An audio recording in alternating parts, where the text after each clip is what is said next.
Good morning mga ka-DIY. For today's video ay magpapalit po ako ng ilaw doon sa aming bedroom ni MJ. Kasi po yung ilaw namin doon ay hindi na po gumagana.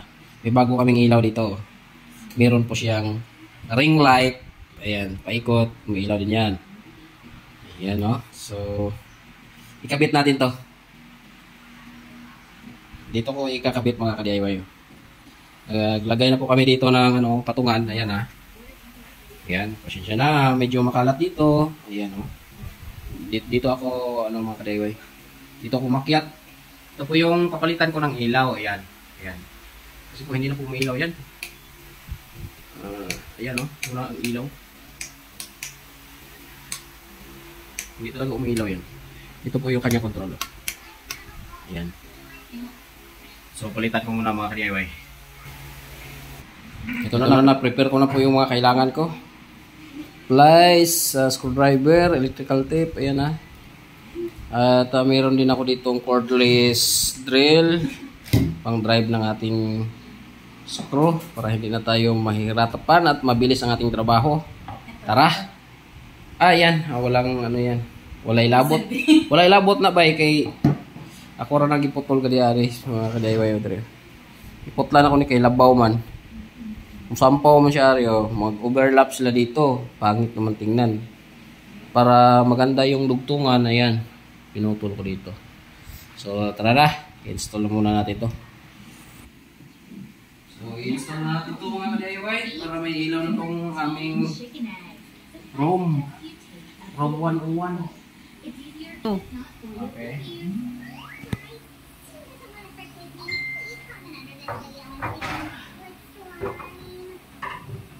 Siguraduhin lang po mga DIY kapag magre-repair kayo na naka-off ang ating switch. Okay? Tara, kita tayo.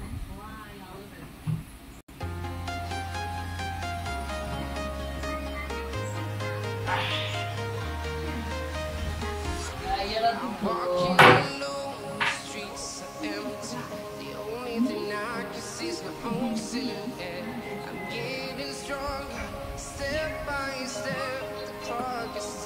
Dito lang magtanggal ito mga dito. Ayan. Parang ano kasi ito, plastic. Yep.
Tinitingnan ko po dito mga ka-DIY ang mga butas na pag-i-screwhan. Kaso hindi po kakasya yung mga screw at hindi din align doon sa existing na pinagkuhanan natin. Kaya ang gagawin ko dito ay maggawa tayo ng bagong butas na magkasya yung screw at pantay doon sa pinagkuhanan natin. Kaya tara, samahan nyo ako, butasan natin to.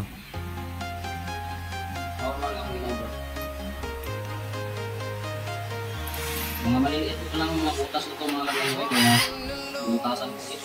Hindi ko kasi yung kanyang mga screw. Hindi ko ito kanya.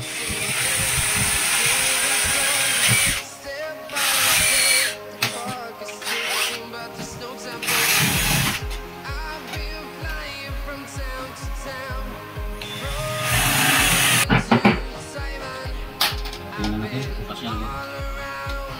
Ulit. Ay, ulitin natin.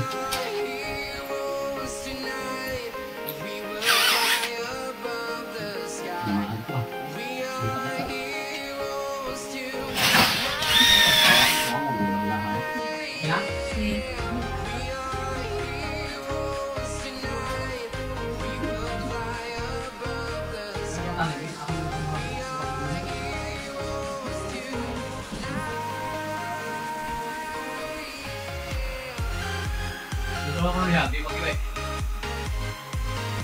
Hindi man.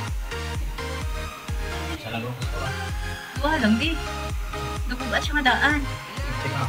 Ha? 50.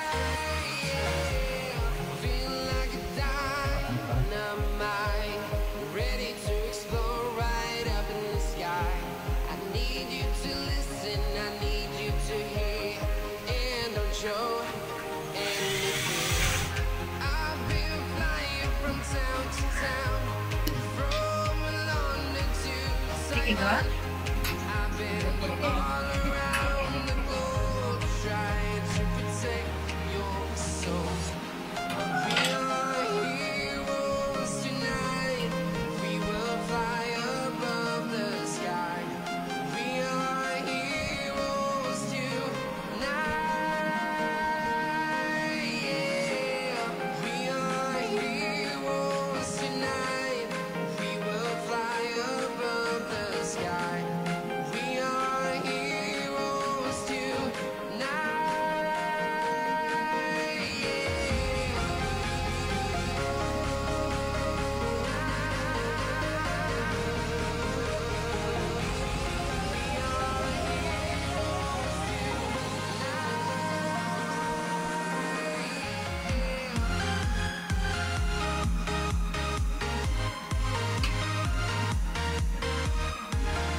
Matapos kong ma-splice mga ka-DIY, sinipirit ko po yung dalawang wire at sinubukan kong pailawin bago ko po lagyan ito ng electrical tape para sigurado na po tayo.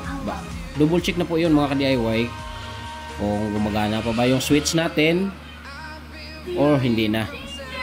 So ayan, umiilaw po mga ka-DIY, kaya lagyan na natin ito ng electrical tape at final na natin to kasi umiilaw na. Maliwanag na po uli ang aming room mga ka-DIYs. Sa tagal namang panahon na hindi ito napailawan. Meron lang kasi ito pong perimeter lights sa gilid, kaya yun lang po ang ginagamit namin. Hindi na kami nag-repair muna ng ilaw na pundido dito, hindi namin pinalitan. Kasi meron parang dadating.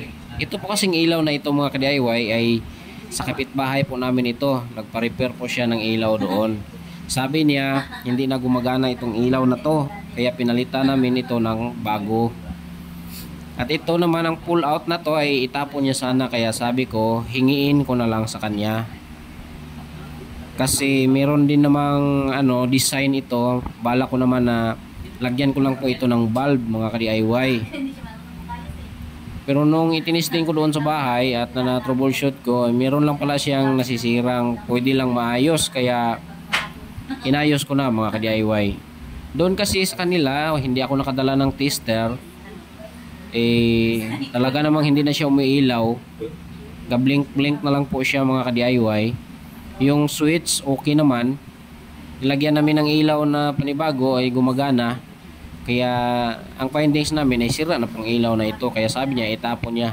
Hiningi ko sa kanya at binigay niya naman. Kasi dagdag basura lang ito sa kanila. Kaya ito, napakinabangan po namin mga ka-DIY. At tricolor po itong ilaw na ito mga ka-DIY. Swerte tayo. Kung bibilhin itong ilaw na ito mga ka-DIY, nasa 800 pesos po ito mga ka-DIY. Kung hindi ako magkakamali. Meron po kasing design ito mga ka-DIY. Meron siyang full moon at saka meron din siyang half moon. Ito na mga ka-DIY, oh, may ilaw na. Tricolor po ito mga ka-DIY. Yan, ano yan? White. Try natin. Sindi ulit. Ayan. Warm. Ayan, D-light. Ayan. So, tricolor po ang ating ilaw. Ayos! Ayan. Yan na. At dito lang po ang ating video mga ka-DIY. Maraming salamat po talaga sa inyong pagsuporta mga ka-DIY sa Team Liquid at Solid. Maraming salamat po sa inyo at sa mga friends ko dyan at sa mga supporters ko dyan, sa mga legit supporters dyan at sa mga silent viewers dyan. Maraming salamat po talaga sa inyong lahat.